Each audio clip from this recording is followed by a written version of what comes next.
Salomo Idi Kalonda, l'un des hauts cadres du parti Ensemble pour la République de Moïse Katumbi, en détention depuis 40 jours.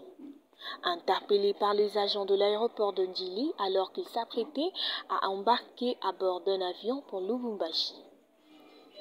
C'est dans ces cadres que sa famille politique a fait une mise au point ce lundi 10 juillet par le biais de son secrétaire général Dieudonné Bolenge Tengue en vue de démontrer que les éléments de la garde républicaine amenant les concernés vers une destination inconnue avant une semaine. Ensemble pour la République qualifie les charges contre Salomo Kalonda de montage grossier. Je vous prie de suivre l'intégralité de la vidéo. Éventuel et que notre frère serait comme une sorte d'objet de chantage, une sorte de butin, de monnaie de change comme on dit. Bon, heureusement que vous avez utilisé serait. Même vous avez conjugué au conditionnel. Donc moi je ne peux pas répondre au conditionnel. Ce que je sais, c'est que nous n'avons pas été au courant, nous ne sommes pas au courant d'une quelconque démarche dans le sens de négociation. Et comment est-ce que nous pouvons aller aux négociations en ayant les poings liés, les mains liées? Là, c'est ça justement que nous décrions. S'il y a quelque chose, c'est une négociation, il faut des règles du jeu acceptées par tous. Si vous prenez les nôtres, vous les ligotez, vous les mettez là, sur la table, vous dites, bon, négocier. En sachant que si vous n'êtes pas d'accord, lui il va payer. Lui sera mis en mort. Lui sera maintenu en prison. Là, ce n'est plus une négociation, ça devient un chantage. Donc, nous ne sommes pas au courant de ce genre de négociations. Mais en l'état actuel des choses, étant donné que ceux qui ont posé ce genre d'actes, ceux qui sont à la base de ce genre de forfait, n'expliquent pas à l'opinion nationale ce qu'il y a au juste, il est tout à fait normal que les gens spéculent, qu'ils mettent toutes sortes d'hypothèses, parce qu'ils ont horreur du vide. C'est le vide qui crée ça. Ce qui est vrai est que nous sommes dans un processus électoral calamité mal engagé. Et donc, ceux qui ont mal engagé le processus, peut-être qu'ils vont continuer à rouler les autres jusqu'au bout. Mais nous émettons l'hypothèse contraire, qu'ils ne vont pas rouler les gens jusqu'au bout. C'est ça qu'on veut les faire comprendre. Je crois que les évêques ont été très clairs sur la question. On veut des élections dans le respect de la Constitution, c'est-à-dire des délais constitutionnels et légaux, mais on veut de bonnes élections, pas des simulacres. Et ils ont demandé au peuple congolais de lire et de relire, de s'approprier le premier alinéa de l'article 64. Si ça tourne mal dans ces élections, n'attendez pas que quelqu'un d'autre vous invite. Assumez cet article. Ces gens ne sont pas candidats. Ils le disent, mais quand ils en arrivent à hausser le ton, c'est qu'ils ont utilisé parfois la voix basse, ils n'ont pas été. Donc, il y a un processus électoral en cours qui n'est pas bon, qui n'est pas bien engagé. Ce que nous demandons est que nous tous, politiques et élites de la société civile, comprennent nos responsabilités des citoyens, parce qu'il s'agit de notre pays, qu'on s'entende, qu'on fasse les choses proprement, pour que notre pays ne continue pas à être la risée du monde. Nous sommes partie prenante à ces élections. Le président Moïse Katumbi, ce n'est pas quelqu'un de belliqueux. Lorsque l'AFDEL a commencé son affaire en septembre 1996, je crois, le président Katumbi avait accepté d'être 1990, de partir en exil, plutôt que de collaborer à la rébellion, comme d'autres l'ont fait. Il est sorti du pays. Il est allé en exil jusqu'en 2003. Il est revenu au pays. Il a participé à l'effort de la reconstruction du pays parce qu'il a été gouverneur, ainsi de suite. Avant les élections de 2018, il a été forcé à être à l'exil. Et il est parti. Ce n'est pas parce qu'il est faible, mais c'est parce qu'il ne veut pas faire couler le sang des Congolais pour arriver au pouvoir. Il ne veut pas de ça. Il est toujours du côté où on cherche la solution pacifique. Il faut qu'on le comprenne, qu'on comprenne même sa psychologie. Il n'est pas du côté de la guerre, il n'est pas du côté des armements. Il refuse d'être du côté de la violence. Mais il a une ambition politique. Lui et son organisation politique, son parti et tous ses partenaires. Nous voulons arriver au pouvoir proprement, en respectant le vote du peuple souverain de ces pays. Nous voulons de bonnes élections. Nous allons présenter notre président. Nous allons présenter, nous aurons à faire aussi des promesses au peuple congolais. Nous allons présenter à ce peuple-là un contrat. Et le peuple tranchera. Si à la régulière, nous ne gagnons pas, nous n'allons chercher à frustrer personne de sa victoire. Nous allons assigner. C'est déjà arrivé sous d'autres essais à d'autres organisations politiques. Et si nous gagnons proprement ces élections, personne ne va nous frustrer de cette victoire. Parce que le peuple défendra sa victoire. Il ne va pas se laisser flouer deux fois. Il faut que ce soit clair dans la tête de tous. Voilà. Et on n'a rien à voir avec des... Que M. Salomon Escadella n'était pas en connivence avec le M23. Mais ici, on parle des conversations suspectes prouvées qu'on aurait trouvées dans son téléphone entre lui et un certain général Patrick, proche de Kagame. Qu'en est-il? Éclairez-nous, s'il vous plaît. Eric, la justice est faite pour les gens qui ont enfreint les lois. Si quelqu'un n'a pas marché contre la loi, il n'a pas énervé les lois de la justice ne peut pas s'occuper. Nous sommes dans un cas où il n'y a pas d'infraction. Donc, il n'y a pas de raison que la justice retienne Salomon et qu'il s'occupe. Les raisons sont ailleurs. À propos de cet ailleurs, ce que nous faisons maintenant, c'est aussi prendre l'opinion à témoin. De montrer à l'opinion publique que ceux qui ont mis la main sur Salomon et qui les retiennent en dehors de sa famille, de ses engagements privés et publics, sont de mauvais citoyens. Ce sont des gens qui n'ont aucun respect pour la constitution de notre pays et pour les lois de la République. Il faut qu'on les regarde comme tels. Et si le peuple les regarde comme tels, le moment viendra où le peuple va les sanctionner. Donc notre première démarche politique, c'est une démarche d'information. Que le public soit au courant, grâce à vous, grâce à l'intermédiation de vos organes de presse. Que les gens connaissent la vérité.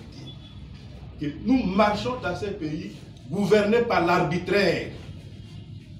Et ça, ce n'est pas citoyen. Ça, ce n'est pas contre. C'est même une trahison par rapport au serment prêté par celui qui est le garant de la nation. Pas celui le donneur d'impulsion, garant du bon fonctionnement des institutions et des services publics. Et quand ça tourne mal, il n'a pas d'excuse. Notre première démarche, c'est celle-là. Que l'opinion soit au courant, aussi bien l'opinion nationale qu'internationale. La réprobation viendra de la faute.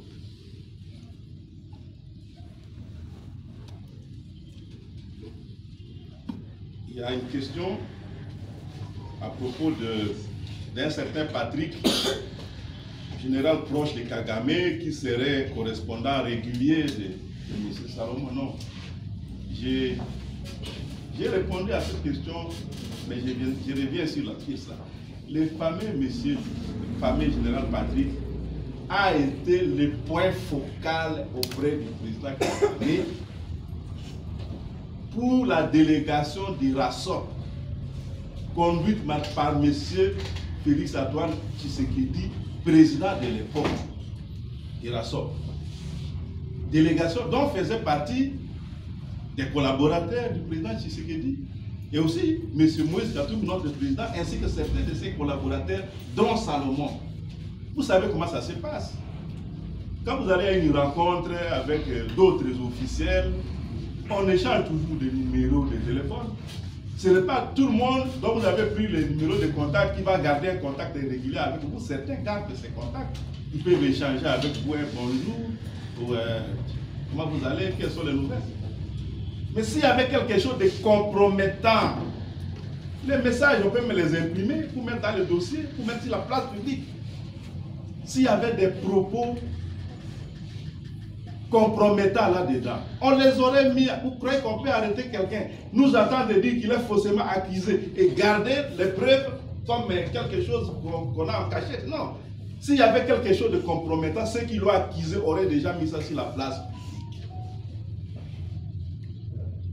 Donc, s'ils n'ont pas mis sur la place publique, c'est qu'il n'y a rien.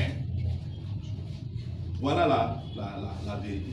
Ça a été leur point focal à eux tous là-bas, auprès de celui qui était le président en exercice de l'Union africaine. J'ai répondu à la question. J'aimerais que vous fassiez le parallélisme entre les services de renseignement sous Mobutu et les services de renseignement sous Félix Tshisekedi. Parce qu'aujourd'hui, on reproche au président Tshisekedi de mal traiter les opposants et que ces services traitent mal les opposants, alors que lorsqu'il est venu au pouvoir, il a dit haut et fort que les prisons ou les cachots de l'ANER seront fermés, mais 4 ans après, en tout cas durant son mandat, apparemment aucun cachot de l'ANER fermé, et aujourd'hui les opposants sont traqués par les services, les journalistes y compris. Votre réaction, merci. Le slogan envoie des disparitions. Vous pouvez passer une semaine en regardant, en suivant toutes les télévisions, en écoutant toutes les radios de Kinshasa. Vous avez une chance de ne pas entendre quelqu'un dire que tout ce dans le centre et rappeler que où est-ce que ça passe. État de droit, mais même. On a démantelé tout ce qui pouvait aller dans le centre de l'État. Ça, ce n'est pas nous. On ne peut pas répondre à l'État. Non, on constate. Celui qui a posé la question voulait nous rappeler qu'on a quand même des militants. Oui. Ceux qui ont adhéré ensemble, ces chiffres en millions, plusieurs millions de personnes. Il n'y a pas un parti, un autre parti comme ça, dans ce pays, avec des millions de membres qui se sont identifiés comme tels. Qu'est-ce qu'ils font?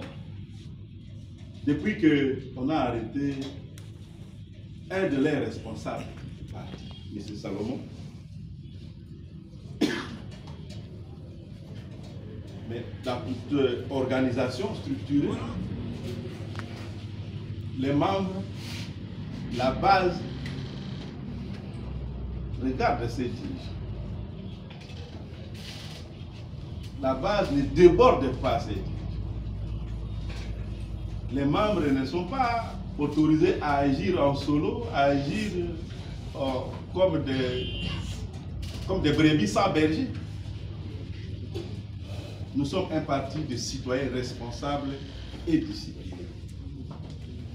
Et nous consacrons cette discipline d'abord au respect de la Constitution et des lois de la République, au respect de l'ordre institutionnel dans notre pays.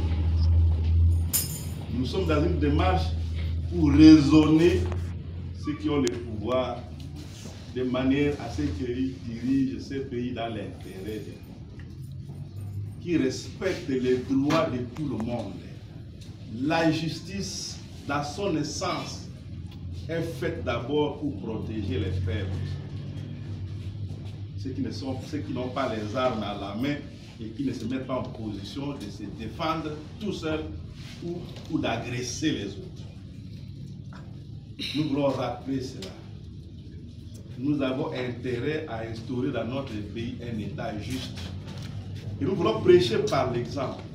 Nous n'attendons pas d'arriver au pouvoir pour montrer que nous sommes de bons citoyens, respectueux des lois et des procédures en vigueur dans notre pays. Il y en a qui s'agitaient d'appareilles circonstances, qui seraient descendus dans la rue, brûler des véhicules des personnes innocentes et casser. Même arrivés au pouvoir, ils ont continué à voir la barbarie comme un réflexe initial. Ainsi pas. Nous ne sommes pas un parti de barbares. Tout ce que je peux dire. Nous suivons la procédure. Nous irons jusqu'à épuisement de tous les moyens légaux et pacifiques. Nos gens seraient allés dans la rue pour réclamer avec de la violence la libération de Salomon. C'est peut-être dans ça qu'on allait trouver des infractions. On n'a pas accepté de les faire ces cas. Parce qu'on est nous-mêmes. On est les ressemblés. Voilà ce que moi je peux dire à ce sujet. Est-ce que l'agression rwandaise qui est cachée derrière les M23, la question est revenue même dans la bouche de plusieurs ministres du gouvernement, qui ont oublié qu'ils étaient les ministres de la République, qui ont endossé la vie des politiciens actifs en train de se battre, comme si on était déjà en campagne. Je suis tenté de demander, on veut que nous condamnions l'agression, ou que le président Moïse Katumbi condamne cette agression dans quelle langue, de quelle manière, avec quel ton. On veut qu'il compose une chanson ou qu'il fasse quoi? Parce qu'à Goma, quand il est allé assister les sinistrés, après avoir délivré un chèque de plus de 300 000 $ pour connaître les sinistrés de Gorka là-bas, et n'avoir rien entendu du gouvernement sur ce qui a été fait de son argent, parce qu'on aura aussi un peu compte monétaire quelque part. Il a décidé d'aller là-bas, de mettre encore la main à la poche, de remplir les conteneurs et d'aller avec des vivres et des non-vivres là-bas à Irago. Et à l'époque, on soupçonnait déjà, il y avait déjà de l'agitation. Il a condamné toute forme d'agression à l'endroit de notre pays.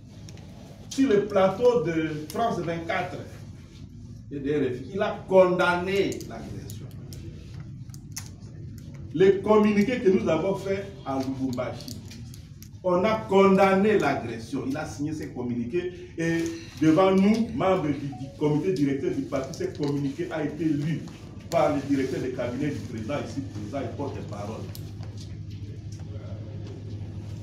Qu'on condamnait toute agression à l'endroit de notre pays.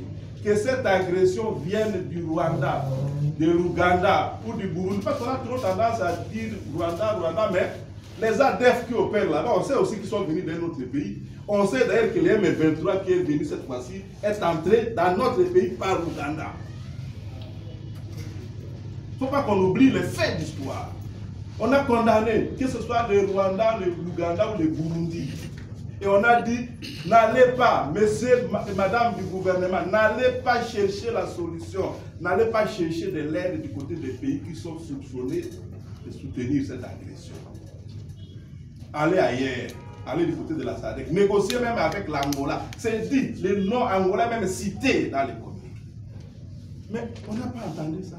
Alors la question que je me pose, on aurait condamné de quelle manière? Par une chanson célèbre ou on allait faire quoi? Rédiger un poème et faire quoi?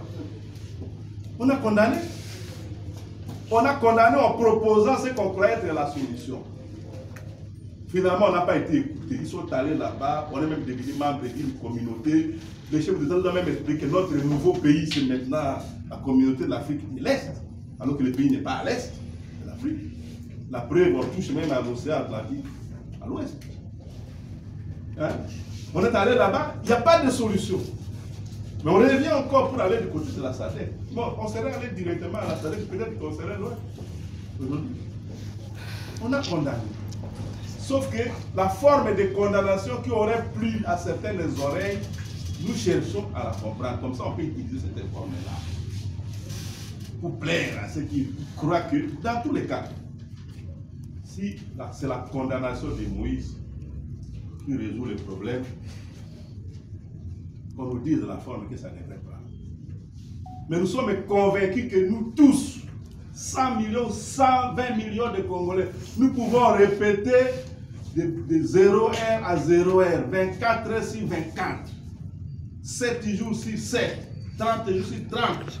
Nous condamnons le Rwanda, nous condamnons l'agression du Rwanda. Le chef de l'État lui-même, Félix Antoine Tshisekedi, Si nous avons bonne souvenance, il a dit ce n'est pas en condamnant Kagame et Museveni, en les traitant de diables, de mauvais gouvernements ou de méchants loups, qu'on va trouver des solutions à ces problèmes. Le président de la République lui-même l'a dit.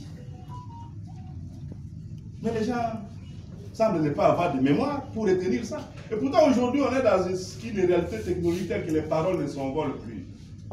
Vous allez sur votre téléphone, vous retrouvez les jours où il a dit ça. Que ça ne sert pas, que la solution n'est pas dans les condamnations verbales. Regardons du bon côté. Notre armée a vaincu les M23 en 2013. Les opérations étaient commandées là-bas par feu le général Jean-Lucien Baouma, mon frère. Son unité spéciale d'intervention était commandée par Mamadou Ndala. On a vaincu les M23. Ce n'était pas par des récitations. C'était les armes à la main. Croyez-vous que dans toute l'armée que nous avons, on ne sait pas trouver des officiers capables de réformer l'état-major là-bas, et s'ils sont bien équipés, bien outillés. Je vais vous dire une chose. Lorsque notre frère, le général Baouma, est décédé, moi j'étais le responsable du côté de la famille pour organiser cette funérailles. L'ancien chef d'état-major général de l'époque, le général Ekoumba, je peux le citer. Le général Amis Tangofor, le général Amouli qui venait de prendre sa retraite à la police, le général Bindou venait à la maison tous les jours pour qu'on voit comment on allait faire. Et ils m'ont révélé une chose.